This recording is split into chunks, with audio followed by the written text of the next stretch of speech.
Video দেখতে দেখতে দেখতে দেখতে একদিন ইন্ডিয়ার একটা চ্যালেঞ্জ দেখলাম। দেখার পরে দেখতেছি যে ওরা ডাইরেক্ট কলা গাছটা বাগান থেকে নিয়ে আসতেছে, একটা গাড়ির মাধ্যমে নিয়ে আসতেছে, নিয়ে একটা ফ্যাক্টরিতে ঢুকাচ্ছে। ঢুকানোর পরে এই কোয়ালিটি একটা মেশিন বয়া রাখছে, বয়া রেখে ওই মেশিনের ভিতরে এই খোসাগুলো ছাড়াচ্ছে। ছাড়ানোর পরে একটা একটা করে দিতেছে, বের করতেছে। তাহলে এই এত মোটা জিনিস আবার চিকন হয়ে বের হয়ে আসতেছে সুতার মতো, এটা আবার কি?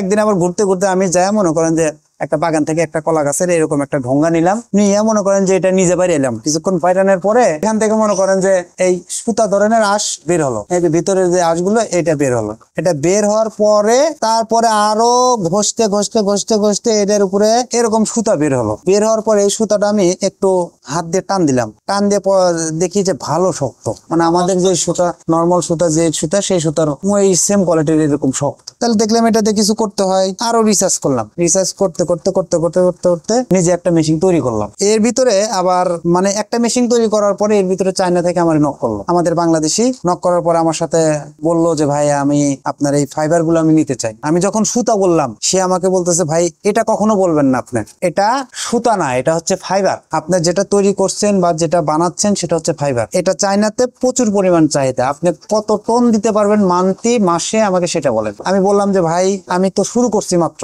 দেখি কতটুকু পারা যায়। তো আপনি সেরকম ভাবে বলেন, শৈলে আমি বাংলাদেশে আমার লোক ভাই আছে, ওনাকে পাঠিয়ে দেবো। পাঠিয়ে দেওয়ার পরে উনি মনে করেন যে আপনার ওখানে যাবে, মেশিন দেখবে, রিসার্চ করবে, করার পর আপনি কোথায় মেশিন দিচ্ছেন সেগুলো দেখবে, সবার মাল স্যাম্পল দেখার পরে এটা আমি নিয়ে আসবো, নিয়ে এসে ল্যাব টেস্ট করব। করার পরে যদি এটা আপনি সাকসেসফুল হয় তাহলে আপনি আমাকে প্রতি মাসে সর্বনিম্ন 52 টন মাল দিতে পারবেন। তখন আমি মনে করেন যে মেশিন আরেকটু আপডেট করলাম, আপডেট করে কোয়ালিটি সম্পন্ন মাল বের করে ওনাকে স্যাম্পল পাঠালাম। পাঠানোর পরে ওনার ওখানে সাকসেসফুল। তারপর থেকে আমি মেশিন 20 গুলো মেশিন বিক্রি করছি, সুতা কিনতেছি, সুতা আমি ডাইরেক্ট বিক্রি করতেছি। আর বিভিন্ন জায়গা থেকে যারা মেশিন নিছে, নেওয়ার পরে যারা সুতা বিক্রি করতে পারছে না তাদের সুতাও আমি নিচ্ছি, সমস্যা নাই। তাদের সুতা যত টন হবে, যত কেজি হবে আমাকে দিয়ে যাবে ক্যাশ টাকা। বাংলাদেশে অনেক কলা গাছ নষ্ট হয়, বিভিন্ন জেলায় বিভিন্ন রকমের কলা গাছ আছে, ওগুলো মনে করেন যে দেখলাম যে এখন কি করা যায়। একটা মেশিন তৈরি করলাম, তৈরি করে প্রথমত মনে করেন যে বানানোর পরেই একটু ওই সুতা কেটে যায়, মাপের একটু সমস্যা। তারপরে আবার নতুন করে নেক্সট বানালাম, বানানোর পরে সাকসেসফুল। এখন মনে করেন ইনশাল্লাহ এই মেশিন মোটামুটি ভালোই। এই মেশিনের 5টা ক্যাটাগরি আছে। ফার্স্ট হচ্ছে 30,000 থেকে শুরু করে 1,20,000 পর্যন্ত,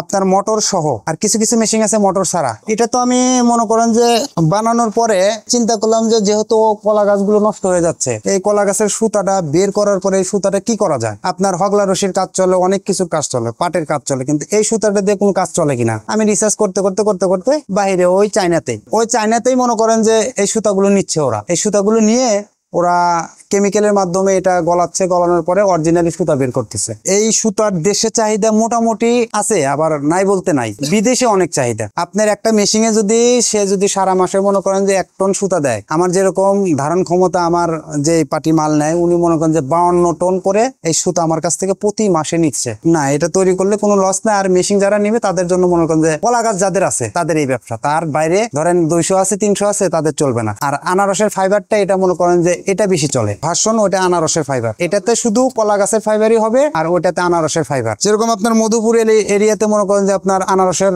আবাদ হয় বেশি, আর বান্দরবন পার্বত্য চট্টগ্রাম এদিকে আপনার আনারসের আবাদ হচ্ছে বেশি। এই যে এইটা বুঝছেন, আগে নিজে একটা উঠায় নিয়ে আসছি, নিয়ে আসার পরে হাত দিয়ে ছাড়াইছি, এর ভিতরে সুতাটা আসবে কিভাবে, আর এই সুতাটা কতটুক শক্তিশালী হলে সুতাটা বের হবে, কতটুক নরম হলে বের হবে না। এই সুতাটা বের হওয়ার প্রসেসিং হচ্ছে হলো আপনার চিরুনি আছে না, চিরুনির মাধ্যমে এই সুতাটা আমি বের করছি প্রথমে। এটা বাইরে একদম পাতলা করে, একদম নরমাল করে চিরুনিতে যখন করছি তখন এই সুতাটা বের হয়ে আসে। দেখবেন যে কলা গাছ রাস্তায় পচে আছে, ওটা কিন্তু একদম গলে যায় না, এই সুতাটা কিন্তু দেখাই যায়, এই সুতাটা থাকেই। এটা লাভজনক বলতে আপনার হচ্ছে শুধুমাত্র আপনার কলা গাছটা কানেক্ট করা, এখানে কোনো পুঁজি লাগবে না। আপনি পরিশ্রম করবেন, 2 টাকা ইনকাম করতে পারবেন। ধরেন আপনার এলাকার একজন কলা কেটে ফেলছে, ওখানে যায় আপনি ডাইরেক্ট মনে করেন যে কলা গাছগুলো তুলে নিয়ে আসবেন। যার জমি তাকে বলবেন যে ভাই আমার গাছগুলো লাগবে, আমি নিয়ে গেলাম। ওকে 500 কি 1000 টাকা চা খাওয়ার জন্য দিলেন, ও আপনাকে ওগুলো দিয়ে দিবে, নিয়ে আসে বাড়িতে নিয়ে এসে সুন্দর করে কেটে আমি যে প্রসেসিং দেখায় দেবো, যেভাবে যা করতে হবে আমার এখানে এসে শিখে কমপ্লিট করে তারপরে যা করবেন। সুতাটা উৎপাদন করার পরে আমি যেরকম ভাবে ধুইলাম, এর প্রসেসিং আছে, প্রসেসিং পরে লাস্টে আপনি শুকাতে দিতে হবে। যেরকম আমি এরকম ভাবে শুকাইতে দিছি, শুকায়া এটা আবার বাঁধতে হবে, পাট যেরকম বাঁধে সেরকম ভাবে বাঁধে প্যাকেটিং করে আমার কাছে পাঠাতে হবে। আমি কেজি হিসাবে কিনে নেবো। 1 কেজি কলা গাছের ফাইবার হচ্ছে 120 থেকে 250 টাকা, এটা মেশিন ক্যাটাগরি অনুযায়ী। আর আর 1 কেজি আনারসের পাতা হচ্ছে হলো আপনার 250 থেকে 560 টাকা পর্যন্ত। এটাও আমি কিনে নেব, দুইটাই আমার কাছে যত পরিমাণ আছে দিতে পারবে, সমস্যা নাই।